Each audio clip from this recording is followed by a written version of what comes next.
شروع اللہ کے نام سے جو بڑا مہربان نہایت رحم والا ہے۔ ہا میم عین سین قاف۔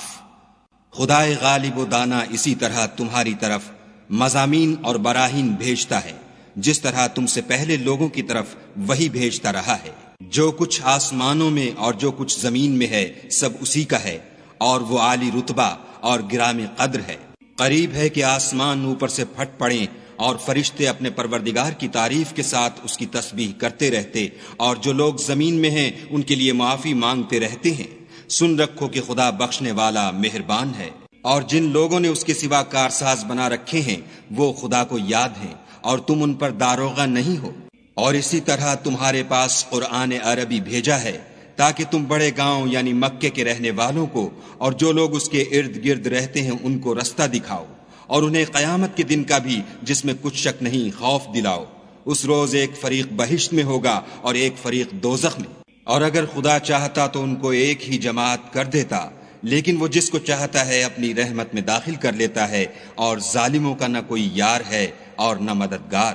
کیا انہوں نے اس کے سوا کارساز بنائے ہیں؟ کارساز تو خدا ہی ہے، اور وہی مردوں کو زندہ کرے گا، اور وہ ہر چیز پر قدرت رکھتا ہے۔ اور تم جس بات میں اختلاف کرتے ہو اس کا فیصلہ خدا کی طرف سے ہوگا۔ یہی خدا میرا پروردگار ہے، میں اسی پر بھروسہ رکھتا ہوں اور اسی کی طرف رجوع کرتا ہوں۔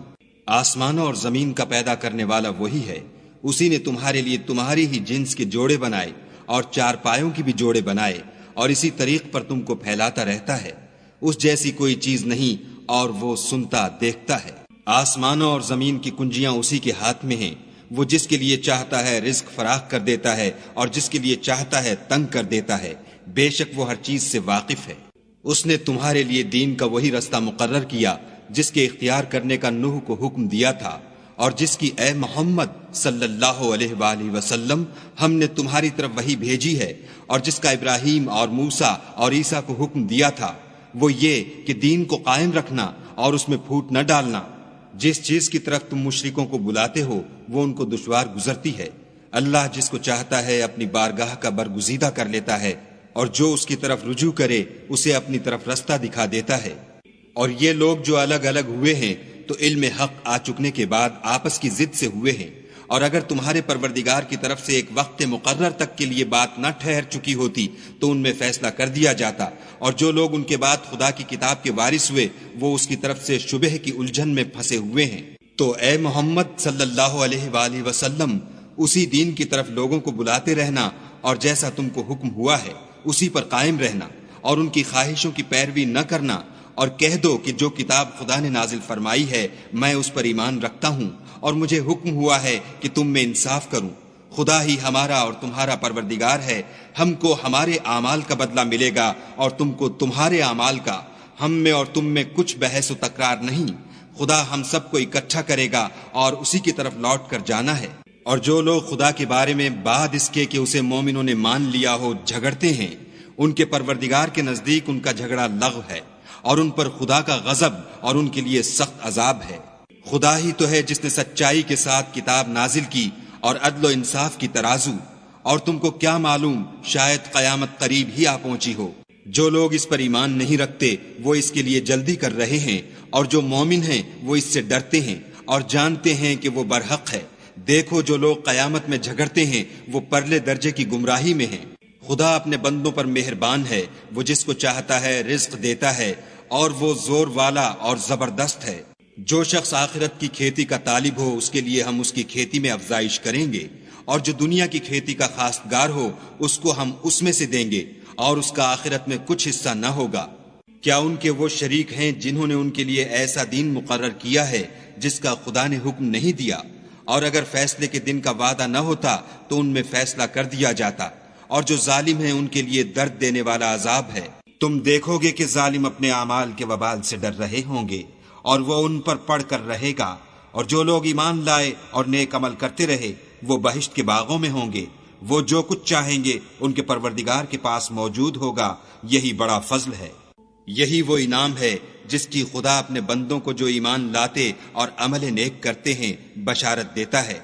کہہ دو کہ میں اس کا تم سے صلہ نہیں مانگتا، مگر تم کو قرابت کی محبت تو چاہیے، اور جو کوئی نیکی کرے گا ہم اس کے لیے اس میں ثواب بڑھائیں گے، بے شک خدا بخشنے والا قدردان ہے۔ کیا یہ لوگ کہتے ہیں کہ پیغمبر نے خدا پر جھوٹ باندھ لیا ہے؟ اگر خدا چاہے تو اے محمد صلی اللہ علیہ وآلہ وسلم تمہارے دل پر مہر لگا دے، اور خدا جھوٹ کو نابود کرتا اور اپنی باتوں سے حق کو ثابت کرتا ہے، بے شک وہ سینے تک کی باتوں سے واقف ہے۔ اور وہی تو ہے جو اپنے بندوں کی توبہ قبول کرتا اور ان کے قصور معاف فرماتا ہے، اور جو تم کرتے ہو سب جانتا ہے۔ اور جو ایمان لائے اور عمل نیک کیے ان کی دعا قبول فرماتا اور ان کو اپنے فضل سے بڑھاتا ہے، اور جو کافر ہیں ان کے لیے سخت عذاب ہے۔ اور اگر خدا اپنے بندوں کے لیے رزق میں فراخی کر دیتا تو زمین میں فساد کرنے لگتے، لیکن وہ جس قدر چاہتا ہے اندازے کے ساتھ نازل کرتا ہے، بے شک وہ اپنے بندوں کو جانتا اور دیکھتا ہے۔ اور وہی تو ہے جو لوگوں کے نا امید ہو جانے کے بعد مہ برساتا اور اپنی رحمت یعنی بارش کی برکت کو پھیلا دیتا ہے، اور وہ کارساز اور سزاوار تعریف ہے۔ اور اسی کی نشانیوں میں سے ہے آسمانوں اور زمین کا پیدا کرنا، اور ان جانوروں کا جو اس نے ان میں پھیلا رکھے ہیں، اور وہ جب چاہے ان کے جمع کر لینے پر قادر ہے۔ اور جو مصیبت تم پر واقع ہوتی ہے سو تمہارے اپنے فعلوں سے، اور وہ بہت سے گناہ تو معاف کر دیتا ہے۔ اور تم زمین میں خدا کو عاجز نہیں کر سکتے، اور خدا کے سوا نہ تمہارا کوئی دوست ہے اور نہ مددگار۔ اور اسی کی نشانیوں میں سے سمندر کے جہاز ہیں جو گویا پہاڑ ہیں۔ اگر خدا چاہے تو ہوا کو ٹھہرا دے اور جہاز اس کی سطح پر کھڑے رہ جائیں۔ تمام صبر اور شکر کرنے والوں کے لیے ان باتوں میں قدرت خدا کے نمونے ہیں۔ یا ان کے اعمال کے سبب ان کو تباہ کر دے اور بہت سے قصور معاف کر دے، اور انتقام اس لیے لیا جائے کہ جو لوگ ہماری آیتوں میں جھگڑتے ہیں وہ جان لیں کہ ان کے لیے خلاصی نہیں۔ لوگوں، جو مال و متاع تم کو دیا گیا ہے وہ دنیا کی زندگی کا ناپائیدار فائدہ ہے، اور جو کچھ خدا کے ہاں ہے وہ بہتر اور قائم رہنے والا ہے، یعنی ان لوگوں کے لیے جو ایمان لائے اور اپنے پروردگار پر بھروسہ رکھتے ہیں، اور جو بڑے بڑے گناہوں اور بے حیائی کے کاموں سے پرہیز کرتے ہیں، اور جب غصہ آتا ہے تو معاف کر دیتے ہیں، اور جو اپنے پروردگار کا فرمان قبول کرتے ہیں اور نماز پڑھتے ہیں اور اپنے کام آپس کے مشورے سے کرتے ہیں، اور جو مال ہم نے ان کو عطا فرمایا ہے اس میں سے خرچ کرتے ہیں۔ اور برائی کا بدلہ تو اسی طرح کی برائی ہے، مگر جو درگزر کرے اور معاملے کو درست کر دے تو اس کا بدلہ خدا کے ذمے ہے۔ اس میں شک نہیں کہ وہ ظلم کرنے والوں کو پسند نہیں کرتا۔ اور جس پر ظلم ہوا ہو اگر وہ اس کے بعد انتقام لے تو ایسے لوگوں پر کچھ الزام نہیں۔ الزام تو ان لوگوں پر ہے جو لوگوں پر ظلم کرتے ہیں اور ملک میں ناحق فساد پھیلاتے ہیں، یہی لوگ ہیں جن کو تکلیف دینے والا عذاب ہوگا۔ اور جو صبر کرے اور قصور معاف کر دے تو یہ ہمت کے کام ہیں۔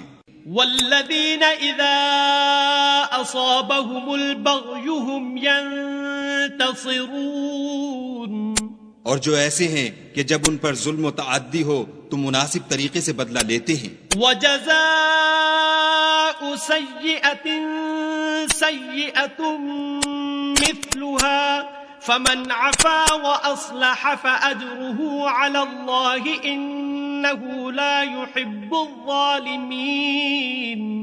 اور جس شخص کو خدا گمراہ کرے تو اس کے بعد اس کا کوئی دوست نہیں، اور تم ظالموں کو دیکھو گے کہ جب وہ دوزخ کا عذاب دیکھیں گے تو کہیں گے کیا دنیا میں واپس جانے کی کوئی سبیل ہے؟ اور تم ان کو دیکھو گے کہ دوزخ کے سامنے لائے جائیں گے، ذلت سے عاجزی کرتے ہوئے چھپی اور نیچی نگاہ سے دیکھ رہے ہوں گے، اور مومن لوگ کہیں گے کہ خسارہ اٹھانے والے تو وہ ہیں جنہوں نے قیامت کے دن اپنے آپ کو اور اپنے گھر والوں کو خسارے میں ڈالا۔ دیکھو کہ بے انصاف لوگ ہمیشہ کے دکھ میں پڑے رہیں گے، اور خدا کے سوا ان کے کوئی دوست نہ ہوں گے کہ خدا کے سوا ان کو مدد دے سکیں، اور جس کو خدا گمراہ کرے اس کے لیے ہدایت کا کوئی رستہ نہیں۔ ان سے کہہ دو کہ قبل اس کے کہ وہ دن جو ٹلے گا نہیں خدا کی طرف سے موجود ہو، اپنے پروردگار کا حکم قبول کرو۔ اس دن تمہارے لیے نہ کوئی جائے پناہ ہوگی اور نہ تم سے گناہوں کا انکار ہی بن پڑے گا۔ پھر اگر یہ منہ پھیر لیں تو ہم نے تم کو ان پر نگہبان بنا کر نہیں بھیجا، تمہارا کام تو صرف احکام کا پہنچا دینا ہے۔ اور جب ہم انسان کو اپنی رحمت کا مزہ چکھاتے ہیں تو اس سے خوش ہو جاتا ہے، اور اگر ان کو انہی کے اعمال کے سبب کوئی سختی پہنچتی ہے تو سب احسانوں کو بھول جاتا ہے۔ بے شک انسان بڑا ناشکرا ہے۔